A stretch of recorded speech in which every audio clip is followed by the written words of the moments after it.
محفل نعت میں جب بلایا جاتا ہے تو فون پر جو بات چیت ہوتی ہے نذرانے کی، اور یہ جو سیٹ اپ آج کل چل رہا ہے، تو کیا آپ بھی جو بلانے والے ہوتے ہیں ان سے کس طرح کی ڈیمانڈ کرتے ہیں یا کبھی کی ہے ڈیمانڈ؟ اس میں یہ ہے کہ ڈیمانڈ تو نہیں، میں کیونکہ میری اپنی رائے ہے کہ میں اس چیز کو اچھا نہیں سمجھتا، اور اس میں یہ بھی ہے کہ آپ کو جو لوگ بلا رہے ہیں، جو آپ کی میزبانی کر رہے ہیں، تو اس میں یہ ہے کہ وہ آپ کو بلا رہے ہیں، وہ میزبان ہیں، انہوں نے مہمان کی کیا خدمت کرنی ہے وہ جانتے ہیں، ٹھیک ہے نا، اور اتنی ریجوں سے اتنے پیار اور محبت سے بلاتے ہیں، تو میرے خیال سے نہیں کہ میری ہسٹری میں کچھ ایسا ہوا ہو کہ جناب کی اس طرح لوگوں نے بلایا ہو اور جناب انہوں نے نہ نوازا ہو۔ نوازتے ہیں، کوئی ٹھیک ہے، ان کی اپنی ایک ہوتی ہے، کوئی حیثیت کے مطابق ان کی کوئی زیادہ ہے کوئی کم ہے، تو ہم اس چیز کو نہیں، میں خاص طور پر اس چیز کو نہیں لیتا کہ بھی، لیکن ڈیمانڈ جو ہے میں نے کبھی نہیں کی۔ آؤٹ آف سٹی جب جاتے ہیں تو ان سے تھوڑی سی یہ ڈیمانڈ مجھے کرتے ہیں کہ یا تو ہمیں لے جائیں، یا پھر یہ ہے کہ ہمارے آنے جانے کا جو ہے وہ ساز و سامان جو ہے وہ اخلاقی طور پر بھی یہ بنتا ہے، تو وہ یعنی کہ اس میں مذائقہ نہیں ہے، تو ہم لوگ اتنا سا یعنی کہ کرتے ہیں۔ باقی الحمدللہ اللہ کا شکر ہے، جو ہم بلانے والے ہیں وہ ماشاءاللہ ہمارے سے بڑا پیار محبت کرتے ہیں۔ حج و عمرہ کی سعادت بھی حاصل ہوئی؟ یہ عمرہ کی سعادت جو ہے 2 دفعہ عمرہ کی سعادت کے لیے میں گیا، اور سن 2000 میں غالباً میں اپنے والدین کے ساتھ گیا، جو بڑی خوش نصیبی کی بات ہے، اور مجھے بڑا فخر ہے اس بات پہ کہ میں اپنے والدین کے ساتھ رہا، کہ شانہ بشانہ جو ہے میں نے یہ سعادت حاصل کی،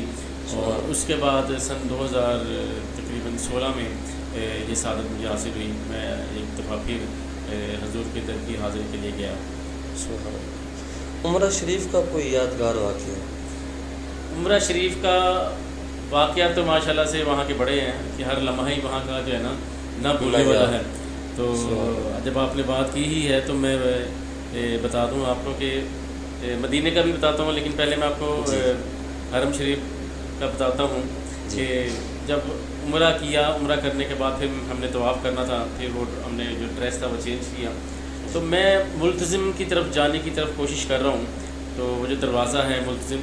اس کے پاس جا رہا ہوں، تو میں اس کو پکڑنے کی کوشش کر رہا ہوں اوپر سے نا، تو میرے سے پکڑا نہیں جا رہا وہ، تو ایسا میرے دل میں آ رہی ہے کہ میں کسی طریقے سے نا اس کو چوکھٹ کو تھام لوں، تو پیچھے سے کسی شخص نے اٹھایا مجھے، تھوڑا اپ کیا ہے، تو میں نے اس چوکھٹ کو پکڑا، پھر میں نے بیک پہ نہیں دیکھا کہ میرے پیچھے کس نے مجھے جو ہے نا مجھے اوپر اٹھایا، تو میں پھر اس چوکھٹ کو پکڑ کے جناب میں خوب اپنی جو دعائیں مانگ رہا ہوں، خوب یعنی کہ لپٹ کر میں جو میری کیفیت تھی، تو پھر اس کے بعد طواف کیے، عبادات کی، پھر شام کے ٹائم جب پھر ہم اپنے ہوٹل کی طرف روانہ ہوئے تو پھر والد صاحب بھی تھے میرے ساتھ، تو مجھے کہتے ہیں کہ جی ماشاءاللہ آج بڑی باتیں کی ہیں۔ میں نے کہا ہاں جی کوشش تو پوری کی ہے۔ تو یار وہ مجھے بتاؤ کہ جب ملتزم کی طرف جا رہے تھے تو تمہارے سے ہاتھ پکڑا نہیں جا رہا تھا، تو میں نے کہا ہاں اس طرح ہی میرے ساتھ ہوا تھا، لیکن میں نے کہا وہ پھر پتہ نہیں کوئی شخص تھا، کسی نے مجھے اٹھایا، میں نے اس کے لیے وہاں پر ملتزم پہ ہاتھ جو میرا تھا تو میں نے بڑی دعائیں کی کہ اللہ تعالیٰ سے دارائن کی عزتیں نوازے، تو کہ میں اگر نہ ہاتھ میرا اوپر پہنچا تو شاید میں نیچے رہتا، تو شاید پھر میں اس جگہ پر نہ پہنچ سکتا۔ تو پھر تمہیں پتہ کہ وہ بتایا میرے والد صاحب نے کہ کون تھا وہ، میں کہا نہیں ابو کو، میں نے کہا میں کہ مجھے نہیں پتہ، تو والد صاحب نے فرمایا کہ وہ میں ہی تھا۔ اللہ، مجھے بڑی خوشی ہوئی اس وقت، تو میں یہ تو پھر اس وقت کیفیت بڑی عجیب تھی، تو کہ میں جب چوکھٹ کو ہاتھ لگے میں نے پیچھے نہیں دیکھا کہ کون ہے کون نہیں ہے، میں نے بڑی دعائیں کی اس شخص کے لیے، تو وہ شخص میرا والد صاحب ہی تھے، اللہ تعالیٰ انہیں سلامت رکھے۔ اللہ تعالیٰ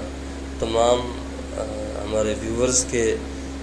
سروں پر جن کے والدین سلامت ہیں، اللہ تعالیٰ ان کا سایہ سلامت رہے۔ یقیناً یہ والدین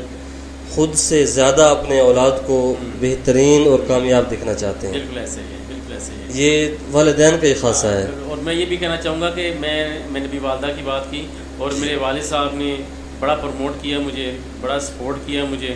اور بڑے نشیب و فراز آئے زندگی میں، لیکن مجھے گرنے نہیں دیا۔ اللہ تعالیٰ جو ہے نا سب کے والدین کو جو ہے سلامت رکھے، اور جن کے چلے گئے اللہ تعالیٰ ان کی قبروں پر کروڑہ رحمت نازل فرمائے۔